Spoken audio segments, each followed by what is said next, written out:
I see you sitting alone in the quiet hours when the absence of those you love feels like a weight across your chest.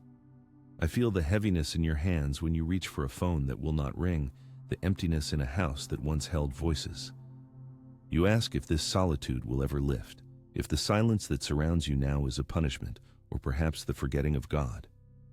I, too, have walked through the desert of grief, have felt the sharp stones of abandonment beneath my feet. But listen closely, beloved soul. What appears as abandonment is often the beginning of the most intimate conversation with the divine. The very space that pain has hollowed within you is preparing to be filled with something eternal. Each morning when I was at my lowest, I would sit by the window in Kanya, watching the light change on the dust. I would whisper, "Is this what remains?" And slowly, like water finding its way through stone, I discovered what I share with you today. That solitude, when embraced, becomes not your prison, but your sanctuary. Your path through this pain is not to escape it, but to allow it to carve within you a chamber spacious enough for God to dwell. I remember the first morning I awoke alone after Shams disappeared from my life. The sun rose like any other day, indifferent to my suffering. I moved through my home like a ghost, touching things that still held his presence, a book of poems, a prayer rug, the cup from which he last drank. Each object spoke his name, yet he was nowhere to be found. The silence was so complete, I could hear the blood moving in my veins. I sat in the courtyard and wept until there were no more tears, only the hollow echo of my breath against stone walls. In that moment, I believed that God had turned his face away from me. How could he allow such severance?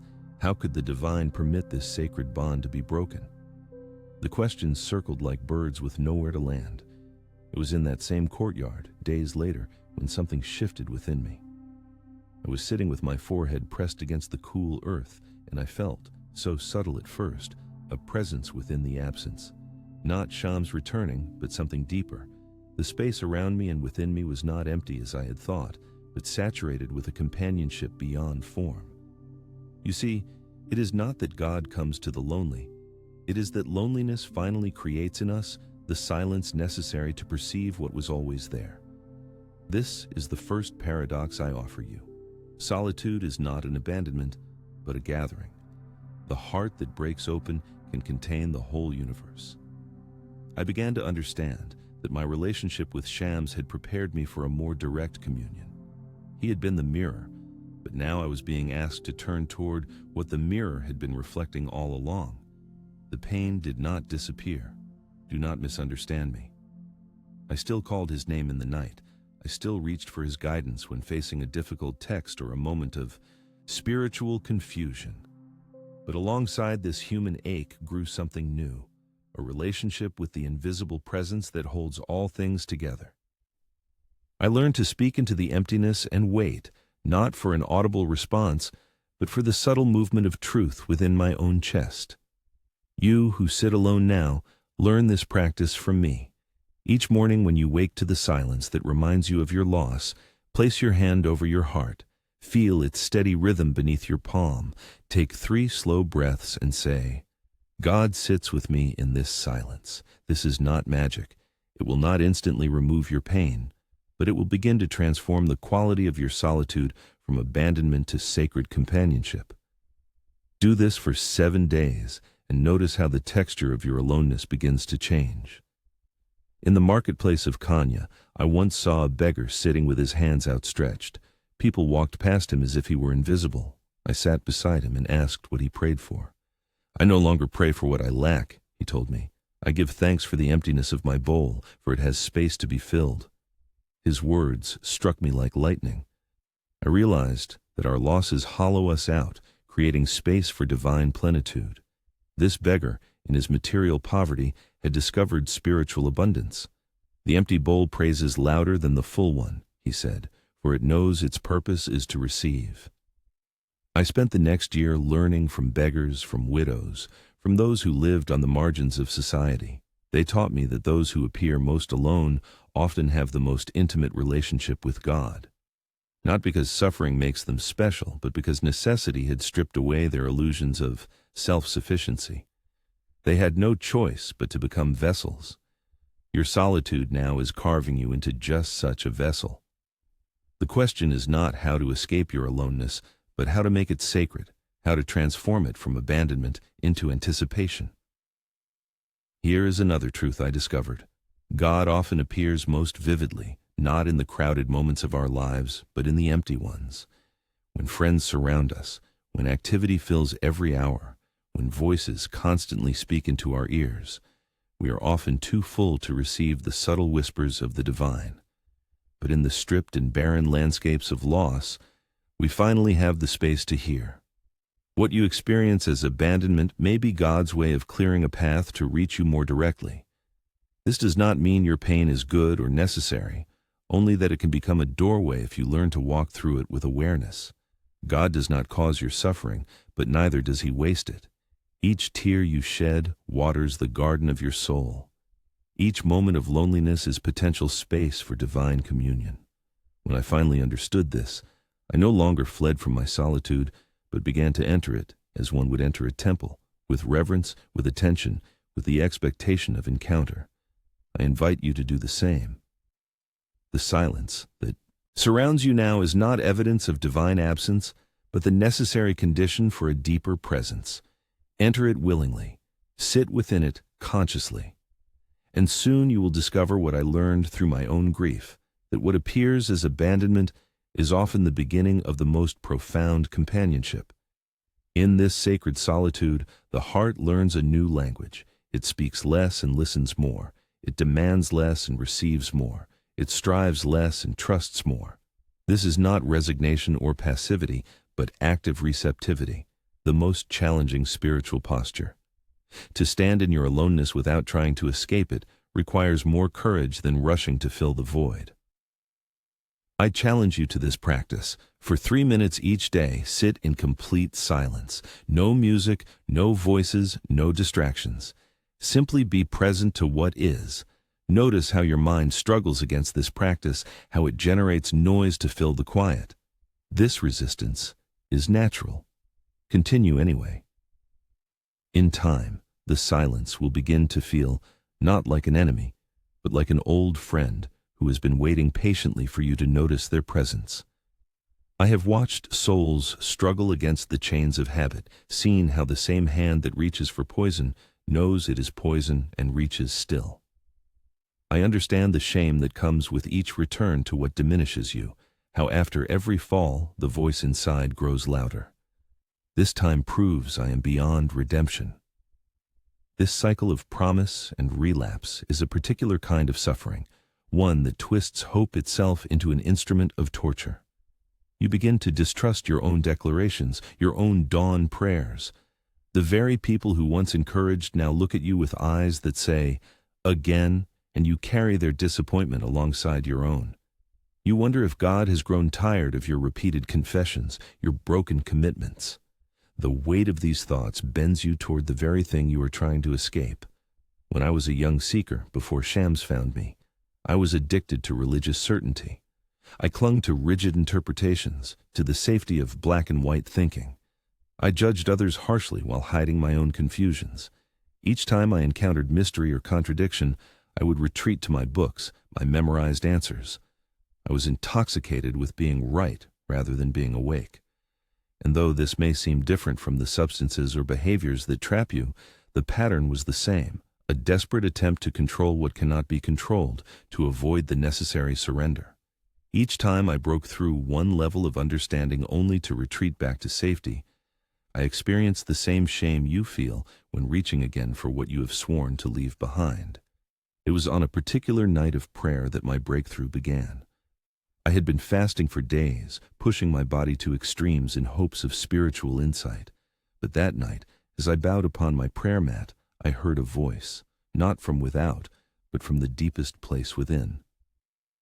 "Your striving is another form of escape," it said. "Your piety is another addiction." I collapsed onto the ground, undone by this truth. It was the first moment I truly surrendered, not to an idea of God, but to God beyond all ideas. And in that surrender, I found the beginning of freedom. I know the exact texture of your struggle because I have lived it in my own way, have tasted both the sweetness of momentary liberation and the bitterness of return to captivity. I know what it is to declare never again at dawn and to break that promise before dusk. I want to ask you something, and I ask you to be honest with yourself. How many times have you thought that your repeated failures prove something fundamental about who you are?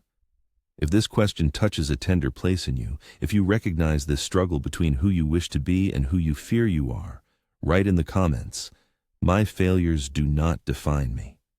When you declare this truth, you are not only freeing yourself from shame's grip, you are extending a hand to someone else walking this same difficult path.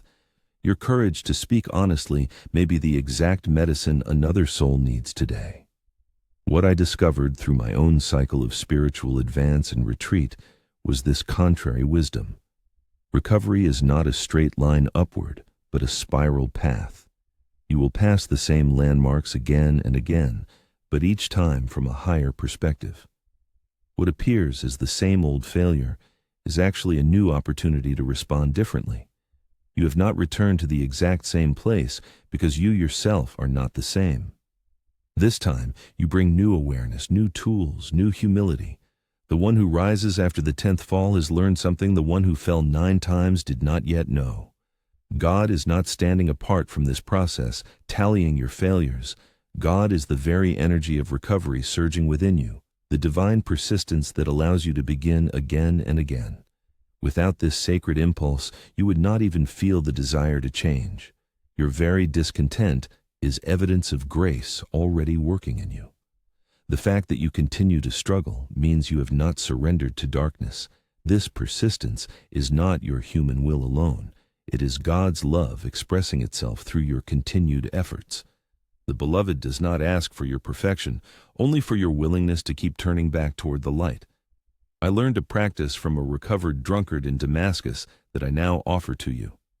Each morning, find one small space in your home, perhaps a shelf, a tabletop, or even just the area around your bed, and bring complete order to it. Clean it thoroughly. Arrange what belongs there with care and intention. Remove what does not belong.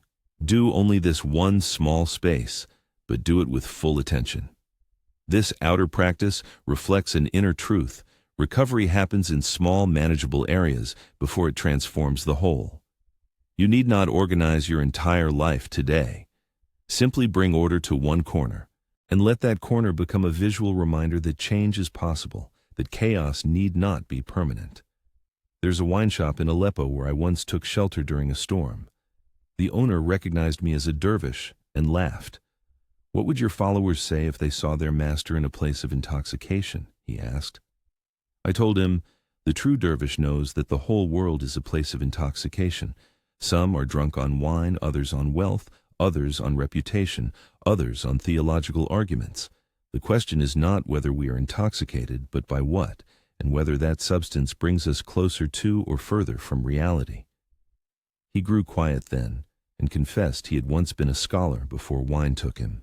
Each night he promised to close his shop for good. Each morning he found himself opening the door again. "I am no longer the man who makes the promise, nor the man who breaks it," he said. "I am the awareness that watches both." This was profound wisdom from an unexpected source. Your addiction and your recovery both arise from the same consciousness. Neither one is the totality of who you are. You are the awareness that remains constant through both experiences. This is why you can fall repeatedly without being defined by the fall. The wave returns to the ocean but does not become a different ocean. Your essence remains untouched by the patterns that play out on the surface of your life. This does not mean you should accept harmful behaviors, only that you should not mistake them for your fundamental identity. In the months that followed my surrender on the prayer mat, I began to notice how my spiritual pride would reassert itself in subtle ways. Each time I thought I had transcended it completely, it would appear in a new disguise, as false humility, as compassion with a hidden judgment, as wisdom with a secret need for approval. But each time I recognized the pattern, the hold it had on me weakened. The time between recognition and release grew shorter. This is how recovery progresses, not through sudden, complete transformation, but through increasingly rapid returns to awareness. Your relapses may continue, but the duration of unconsciousness before you wake up again will steadily decrease. What I wish for you, beloved soul, is not a life free from struggle, for such a life would teach you nothing. Instead, I wish for you the growing capacity to meet each struggle from a place of loving awareness rather than shame. I wish for you the deep knowledge that your worth does not rise and fall with your successes and failures. I wish for you the discovery that I finally made after years of spiritual seeking, that God's love is not a reward for our perfection, but the very power that makes our continued growth possible. Without divine love already present, we would not have the strength to take even one step on the path of recovery. There are moments when the heavens seem made of brass, when prayers rise and fall back like stones thrown at an indifferent sky. I see you in such a moment now, your hands open in supplication, your heart heavy with unanswered questions. Where is the sign I asked for? Where is the direction promised to the faithful? Has God forgotten the covenant, or was I mistaken to believe it all? These questions taste like copper in the mouth. I know their flavor well. There was a time in my life when the silence of God was so complete, I wondered if faith itself was merely a story we tell to comfort children and fools. If you find yourself in this spiritual desert today, know that you have a companion in me. I have walked this same barren ground and discovered, to my astonishment, that even here, especially here, the sacred reveals itself. It was during the months after Shams disappeared that my faith faced its most severe trial. I had known God through joy, through ecstatic union, through the brilliant conversations that lifted me beyond my limited understanding. But could I know God through abandonment? Could I recognize the beloved in the face of profound loss? My prayers became accusations. My devotions turned bitter on my tongue. I paced the streets of Kanya like a madman, asking strangers if they had seen my friend, my teacher, my heart's companion. Some pitied me. Others avoided my desperate gaze. At night, I would collapse onto my prayer mat, not in submission, but in exhaustion. Show me a sign, I would demand of the darkness. Prove that all I have believed is not delusion. The silence that answered seemed to confirm my worst fears.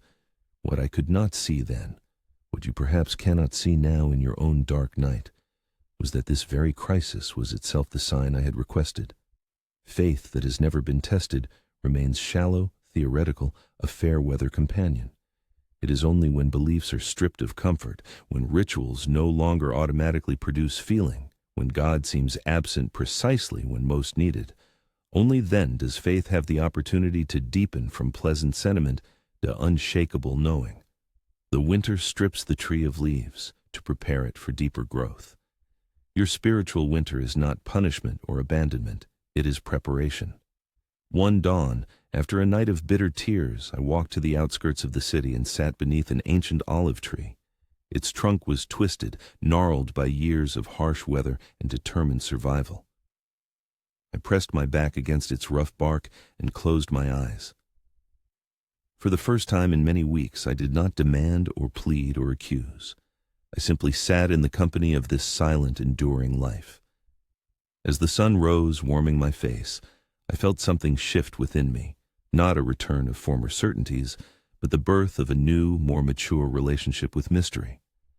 I realized that I had been treating God as a merchant from whom I had purchased blessings with the currency of devotion. When the expected goods were not delivered, I felt cheated, betrayed. But God is not a merchant, and faith is not a transaction. True faith, I discovered that morning, is not certainty. It is not the absence of doubt or the presence of continuous spiritual consolation. True faith is the willingness to remain open in the face of not knowing. It is the courage to act as if love underlies reality, even when evidence seems lacking. It is trust not in particular outcomes, but in the ultimate meaningfulness of our journey, with all its bewildering turns and painful passages.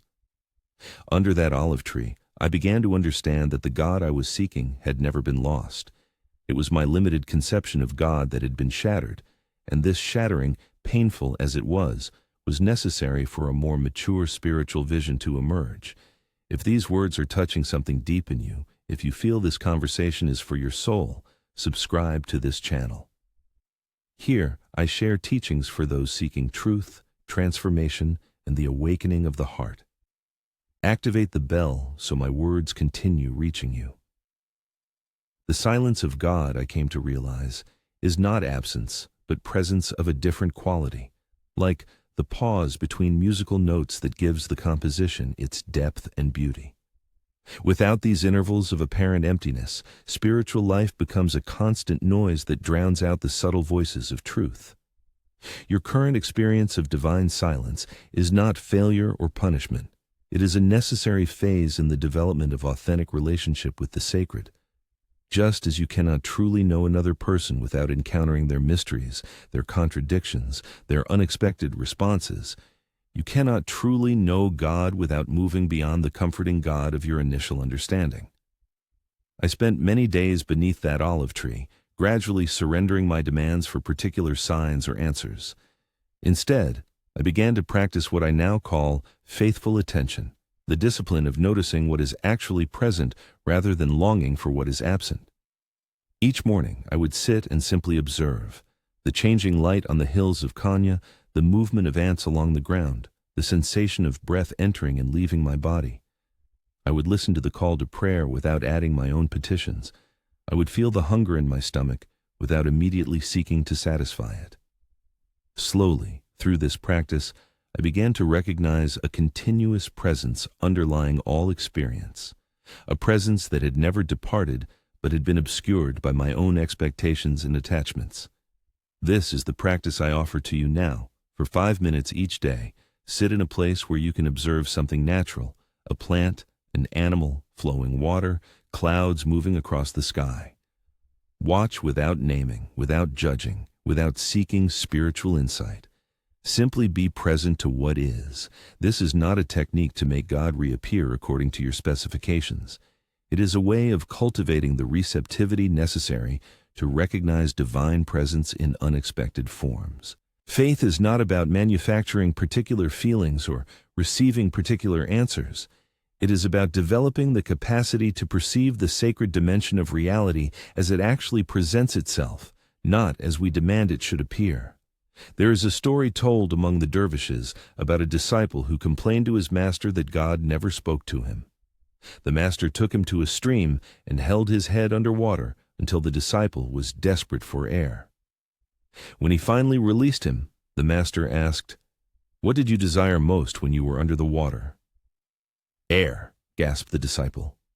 "When you desire God as you desired air," said the master, "you will find that God has been speaking to you continuously." This story troubled me for many years because it seemed to blame the seeker for not trying hard enough. But I eventually understood its deeper meaning.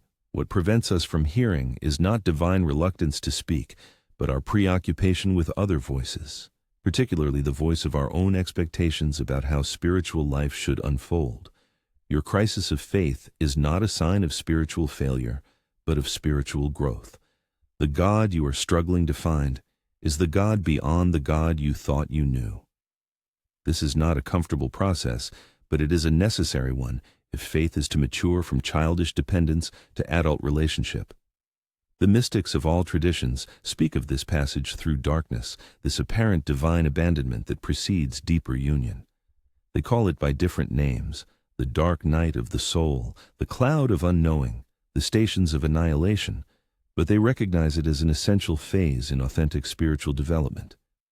I do not offer you easy consolation or formulaic answers. I will not tell you that if you simply pray harder, give more generously, or purify your intentions, God will respond according to your wishes. Such transactional approaches to the divine ultimately lead to deeper disappointment.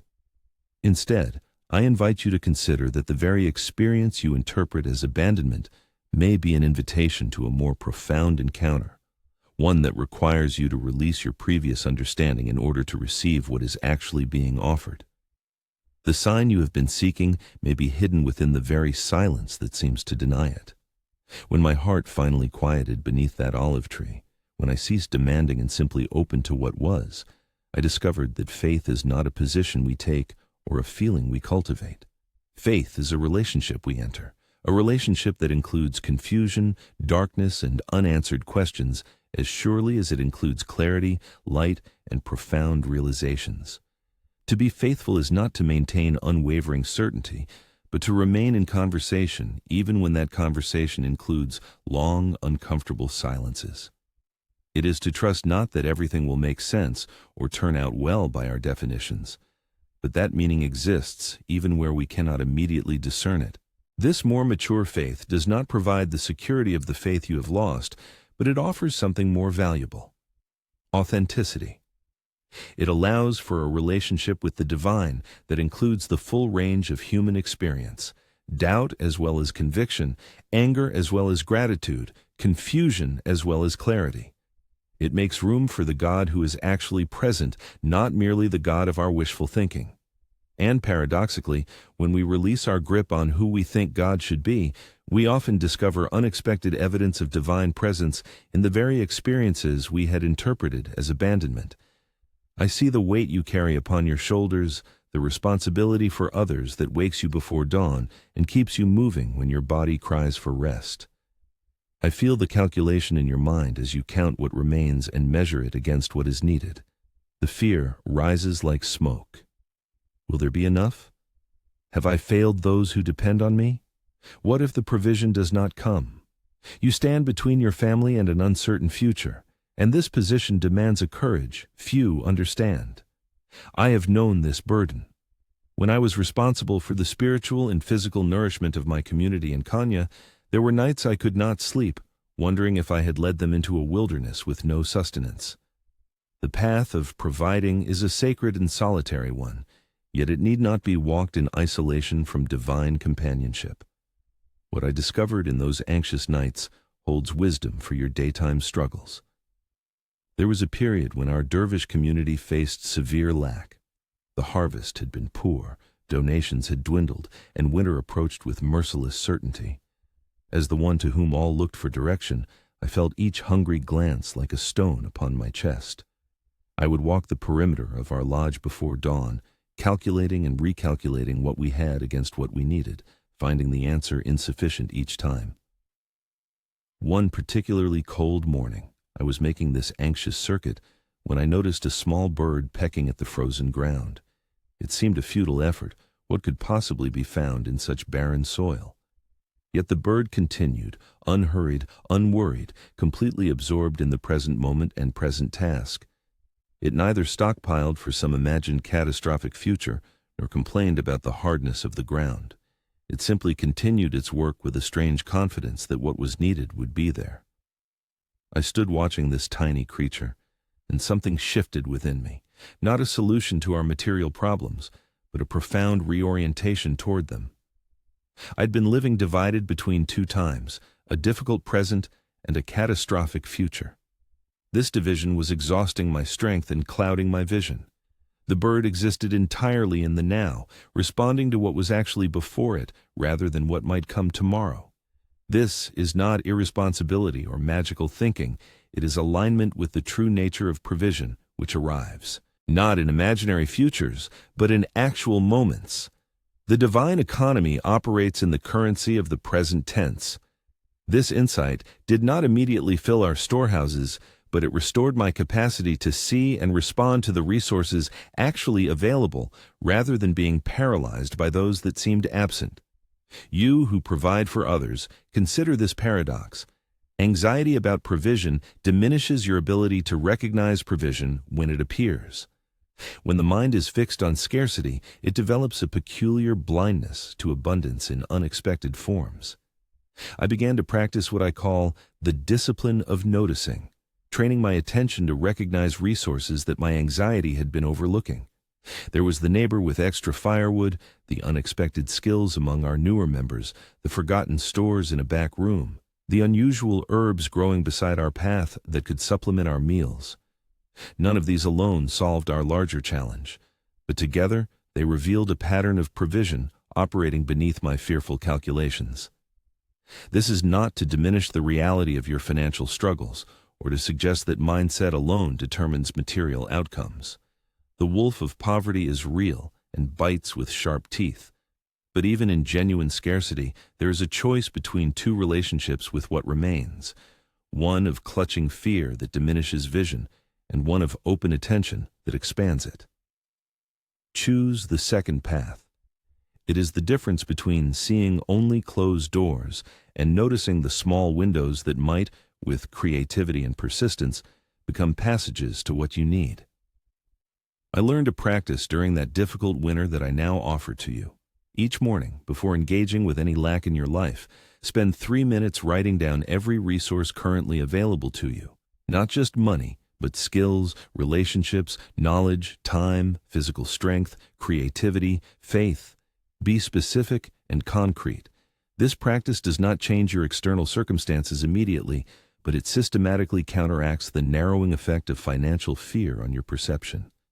And perception, I discovered, is the soil from which effective action grows. When you see more accurately what you actually have, you can use it more wisely to create what you need. A traveler once came to our lodge seeking shelter. He had been robbed on the road and arrived with nothing but the clothes he wore. As our community was itself in need, some brothers suggested we could not afford another mouth to feed. I remembered the bird pecking at frozen ground and decided to welcome him anyway. That evening, as we shared our simple meal, the traveler revealed he was a master leather worker who had been journeying to establish a workshop in another city. "I have lost my tools and materials," he said, "but not my knowledge." Several of our younger dervishes had long wished to learn this craft. An arrangement naturally formed, shelter and food in exchange for teaching. Within months, this unexpected exchange had created a small but steady source of income for our community. What appeared as an additional burden revealed itself as unexpected provision. I tell you this story not to suggest that every act of generosity will be materially rewarded, but to illustrate how provision often arrives in forms we are not looking for. The question is whether our vision is flexible enough to recognize it. The divine does not necessarily provide what we think we need in the way we expect to receive it. Sometimes provision comes disguised as a problem. Sometimes it arrives through the very people we thought we needed to protect from our difficulties. Sometimes the resource we require is not money, but courage to make a necessary change, or wisdom to see an opportunity where others see only obstacle. This is not spiritualized denial of genuine struggle. When you cannot pay the rent, you need money, not merely a change of attitude. But I've observed in my own life and in the lives of others that how we hold our needs internally directly affects our capacity to meet them externally. When fear becomes the primary lens through which we view our situation, it distorts our perception and limits our creativity precisely when we need these faculties most. The practice of trust is not passive waiting for magical intervention. It is active attention to the subtle movements of provision already at work in your life. In the depth of our community's winter need, I began another practice that transformed our relationship with scarcity. Each evening, no matter how difficult the day had been, we would gather, and each person would name one evidence of provision they had noticed. Some days these were modest. The sun was warm this afternoon. The water from the well was sweet. A child in the village smiled at me. Other days brought more tangible reports. A merchant reduced his price when he learned of our work. I discovered a more efficient method for our candle making. A former student sent an unexpected gift.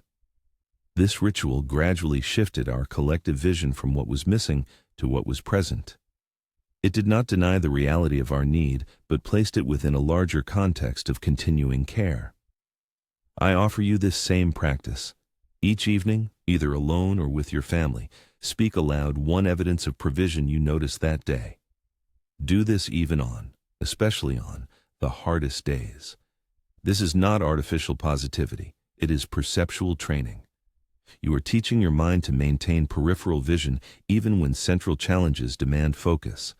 Like a muscle, this capacity strengthens with use. Over time, you will begin to notice provision more readily, respond to it more effectively, and maintain greater access to your inner resources even under external pressure. The ultimate truth I discovered through our community's financial trials is this: provision is not merely what we receive, but also what we become capable of creating through faithful attention to what is actually before us. It is not that difficulties disappear, but that we develop a more supple relationship with them, less brittle, less prone to breaking under pressure. We learn to navigate with greater wisdom through the actual conditions of our lives rather than exhausting ourselves fighting against them or collapsing beneath them. This capacity itself becomes a form of wealth that cannot be taken by external circumstance. Trust in divine provision is not the naive expectation that all needs will be magically met. It is the tested knowledge that whatever comes, we will find within ourselves and within the fabric of creation the resources to respond with dignity, creativity, and love. It is confidence not in particular outcomes, but in the underlying pattern of sufficiency that reveals itself to the attentive heart. The bird does not know where its next seed will come from, but it knows with certainty that seeds exist, that its eyes are designed to find them, and that its beak is shaped to crack them open. This is not blind faith. It is grounded trust in the coherence between need and supply that sustains all life. What you seek when you worry about provision is not merely material security, but peace of heart, the deep knowing that you and those you love are held within a reality that intends your flourishing. This peace cannot be purchased with money or guaranteed by stockpiles.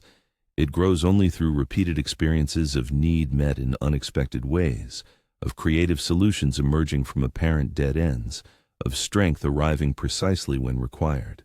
Each such experience is a seed that, when planted in the soil of memory and watered by conscious gratitude, grows into unshakable trust, not that all will be easy, but that you will be equal to whatever comes. I see you in your solitude, behind walls built of past disappointments, of betrayals that taught you to guard your heart, of words spoken that could not be unheard. You have learned to find comfort in your own company, to create a world within that needs no one else. Better alone than wounded, you tell yourself. And there is wisdom in this caution, but I also feel the ache beneath your solitary strength, the quiet longing for connection that wakes in the night hours when defenses sleep. This tension between protection and belonging is not a modern struggle. It lived in my heart centuries ago as it lives in yours today. I, too, have walked the narrow path between isolation and vulnerability, between the safety of distance and the risk of closeness. What I discovered along that path may illuminate your own journey from separation to communion. After I lost Shams, I surrounded myself with devoted students, with seekers who honored my words and followed my guidance. Yet in the midst of this community, I maintained an inner aloneness.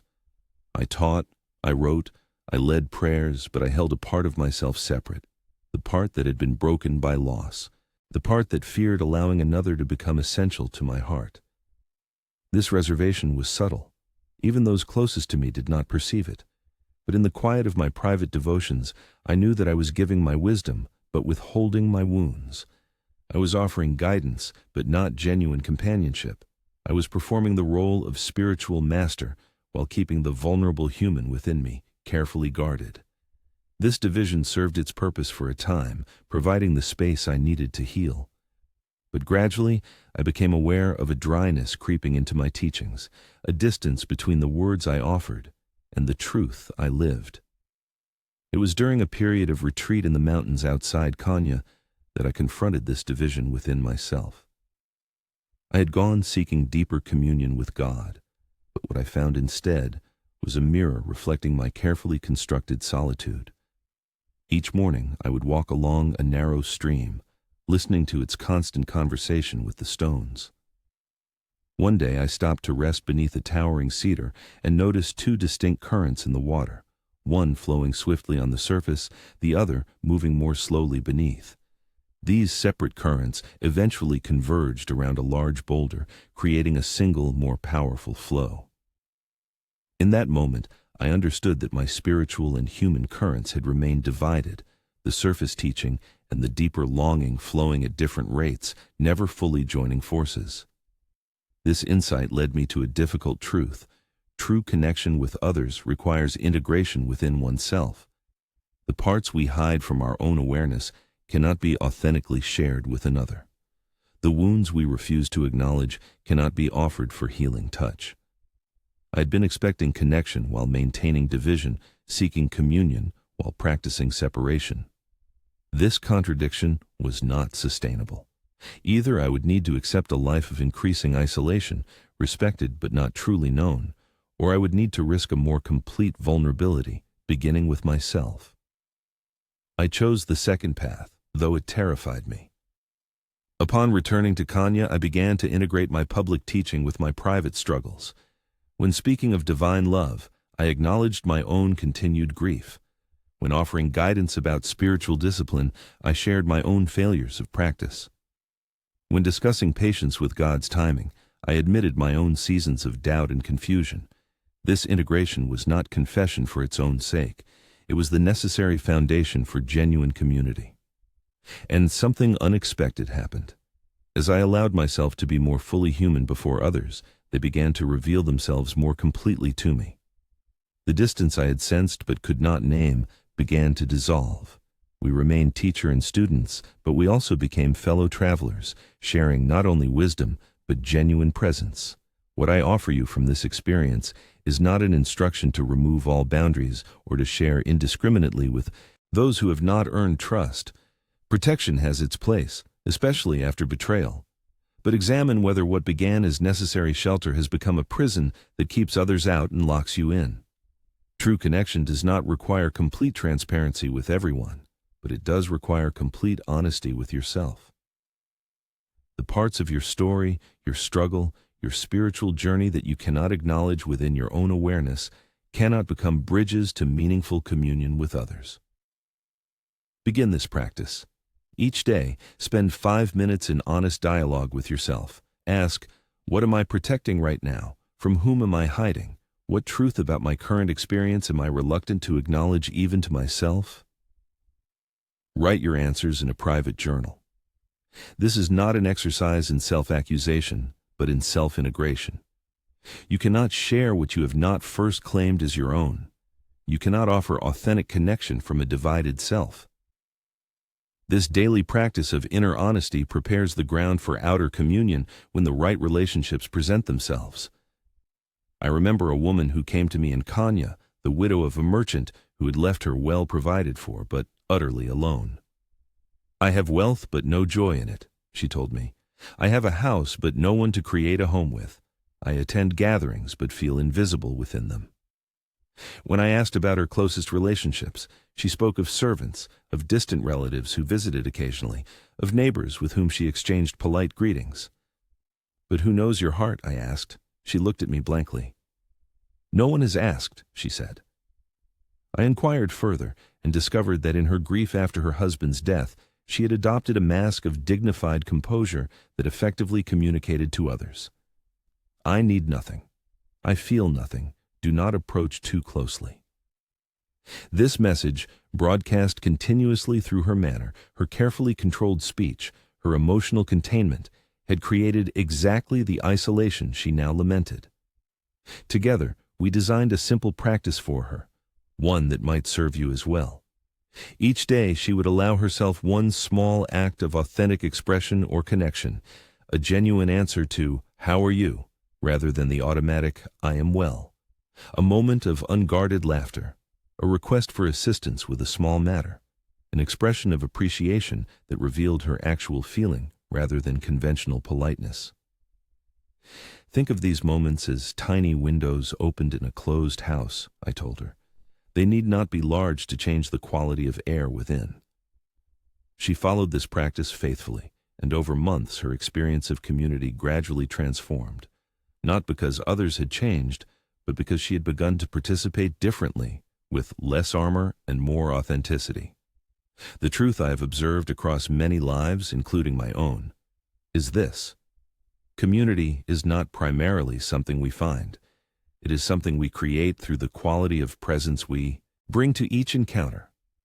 If you approach others from behind walls of self-protection, presenting only your strength and competence, you will attract relationships based on utility and performance, rather than genuine knowing and being known. If you approach others with no boundaries at all, seeking to be fully known before trust has been established, you may create connections based on drama and intensity rather than enduring understanding.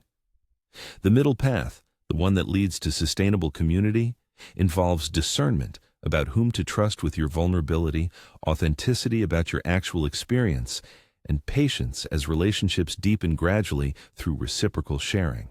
During my years of teaching in Kenya, I observed a pattern among those who struggled most with isolation.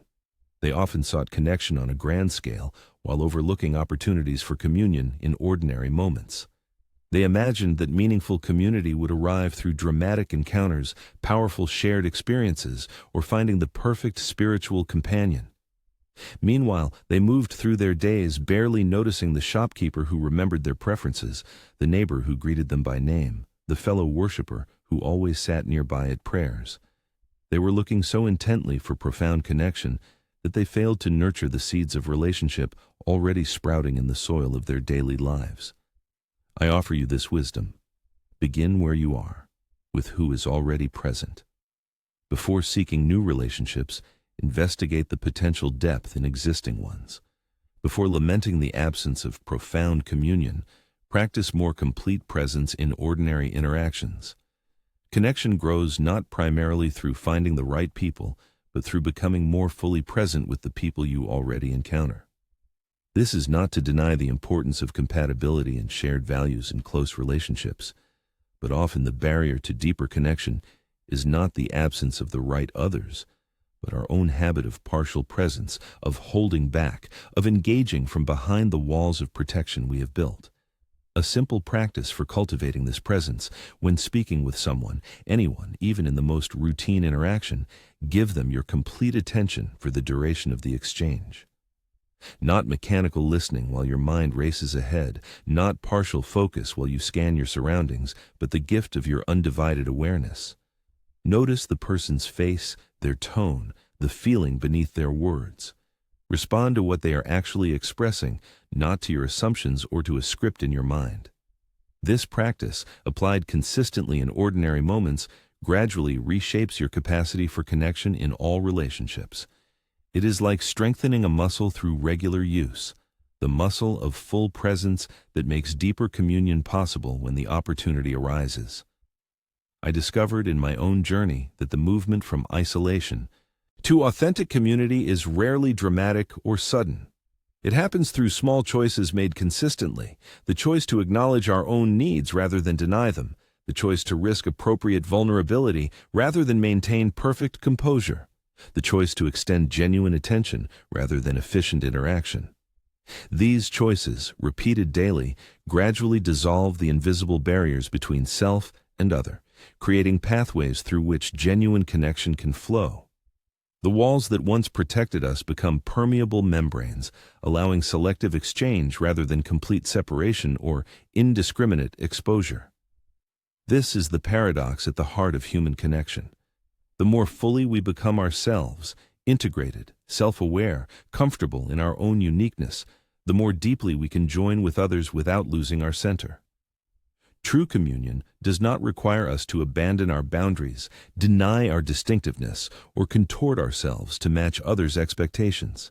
It asks instead that we bring our authentic, complex humanity into the shared space between us, creating together something neither could create alone. When I finally understood this truth, my relationships with my students, my family, and my fellow seekers transformed from roles played skillfully to genuine meeting between souls. I speak to you about the hidden power of small actions, about the miracle that unfolds when you bring consistent attention to ordinary moments. I see your struggle, the scattered mind that jumps from task to task, the grand plans that dissolve in the face of daily demands, the evening regret for another day that slipped through your hands like water. You long for transformation, but find yourself caught in familiar patterns. You seek the mountain peak, but stumble on the first steps of the path. This battle between intention and action is not new. It has been fought in human hearts since time began. In my own life, in the busy markets of Kenya and the quiet chambers of prayer, I discovered that the bridge between who we are and who we wish to become is built not of dramatic decisions, but of humble daily disciplines, small actions repeated with faithful attention until they shape us from the inside out. When I first began serious spiritual practice as a young man, I imagined transformation would come through dramatic experiences, ecstatic prayer, profound insights, divine visitations. I pushed my body to extremes through fasting, stayed awake through the night in devotion, sought the most challenging teachings and teachers. There was value in this intensity, but I noticed something curious. The illuminations that came through such efforts, brilliant as they were, would fade like morning mist when I returned to ordinary life. The insights seemed unable to root themselves in the soil of my daily existence.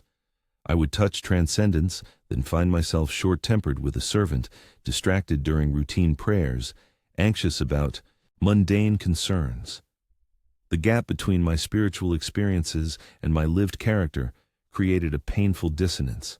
It was my father who first suggested a different approach. Instead of climbing to heaven occasionally, he said, try bringing heaven into small moments consistently. He advised me to choose one simple practice, just one, and perform it with complete presence each day, regardless of my mood or circumstances. The practice he recommended was nothing grand: to wash my hands before prayer, not merely as physical cleansing, but as a complete act of attention. To feel the water on each finger, to notice the sensation of touch, to experience the simple miracle of flowing water and responsive flesh, all while breathing a prayer of gratitude. This seemed almost insultingly simple compared to my elaborate spiritual regimens. Yet, out of respect for my father, I agreed to try. For the first week, I found the practice tedious, even irritating in its simplicity. But I continued, bringing as much attention as I could muster to this ordinary act. During the second week, I began to notice subtle variations: the temperature of the water, the particular sensation on different parts of the hand, the thoughts and feelings that arose during those brief moments. By the third week, this simple ritual had become a kind of anchor in my days, a moment of complete presence amid the swirling demands of life. And something unexpected began to happen. This quality of attention started to spread, like a drop of oil on water, to other moments and actions throughout my day.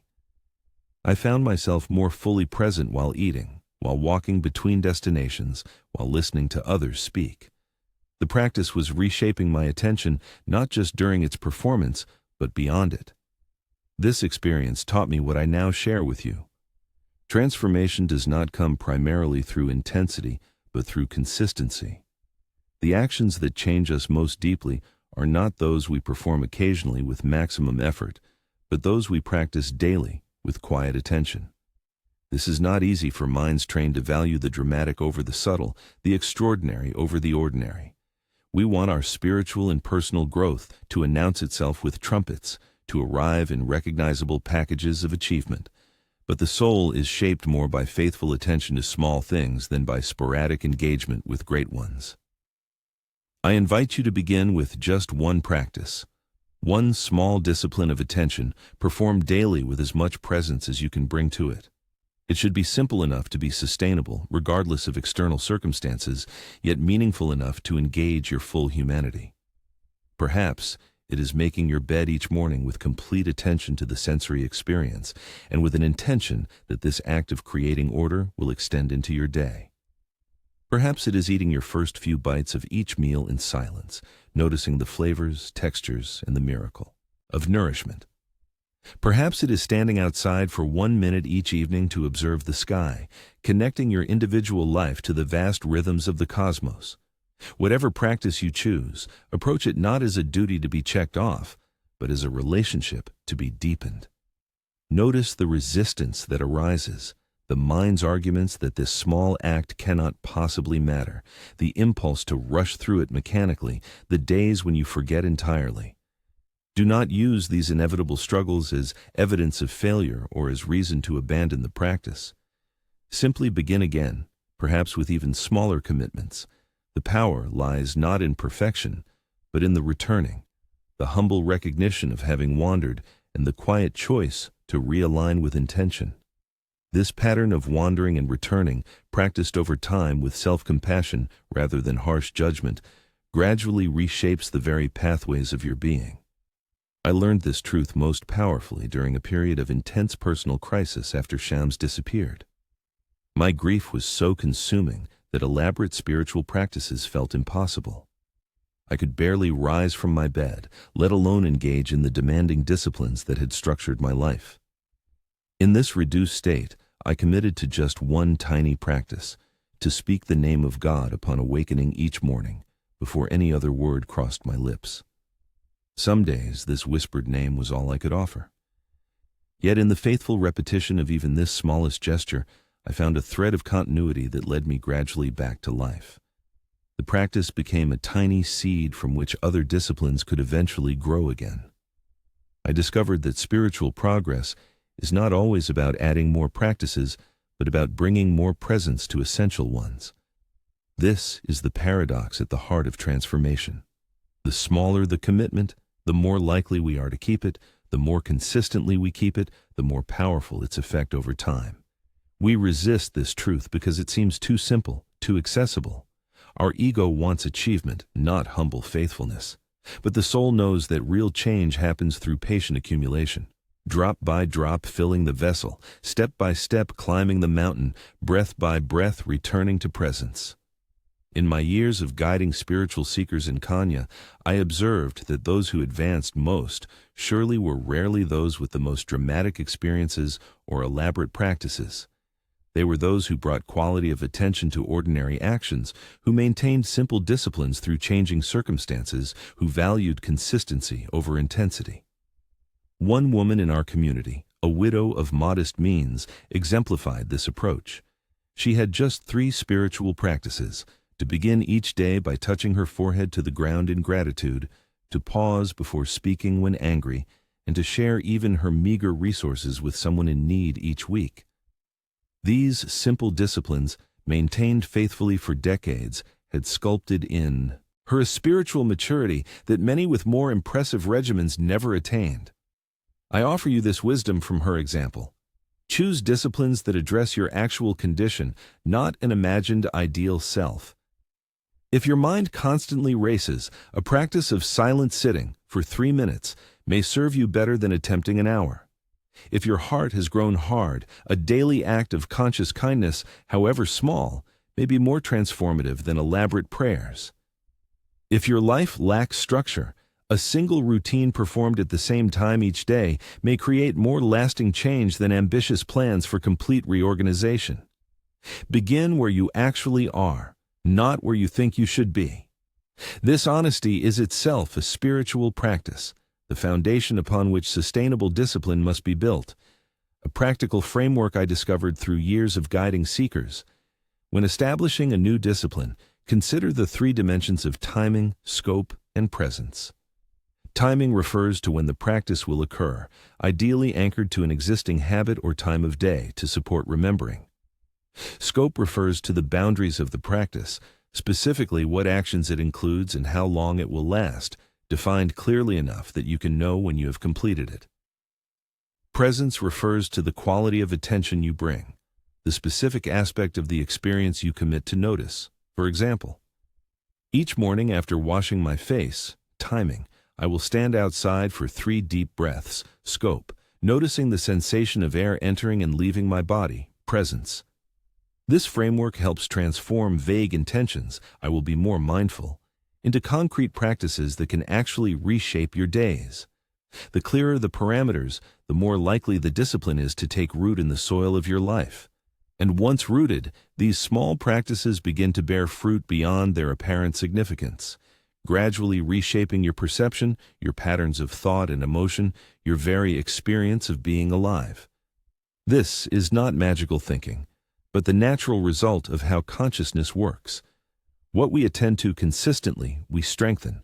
What we practice regularly, we become. I wish to leave you with one final insight about discipline, perhaps the most important. Its deepest purpose is not achievement, but alignment. We do not practice in order to perfect ourselves through effort or to earn divine favor through performance. We practice in order to remove the obstacles within ourselves to what is already true, our essential connection to the divine, our innate capacity for love and wisdom, our belonging within the great rhythms of creation. Discipline at its best is not self-improvement, but self-remembering. a return to what we most deeply are beneath the accumulated habits and defenses that obscure our true nature. When I finally understood this truth, my relationship with spiritual practice fundamentally changed. I no longer approached discipline as striving to become something other than what I was, but as a loving attention to what was already seeking expression through me. This shift from effort to alignment, from achievement to remembrance, transformed discipline from burden to blessing. The small, faithful actions of my daily practice became not duties performed to reach a distant goal, but gestures of consent to what was already present and pressing to emerge. They became not a path to God, but a response to God already moving within and around me, seeking expression through the particularity of my life. This is what I wish for you, not the perfection of disciplined effort, but the peace of aligned attention. Not the strain of trying to become someone else, but the relief of remembering who you truly are. Not the exhaustion of constant self-improvement, but the joy of removing the obstacles to love's natural flow through you. Begin small. Choose one practice, attend to it faithfully, and watch how, drop by drop, the vessel of your life fills with the very presence you have been seeking.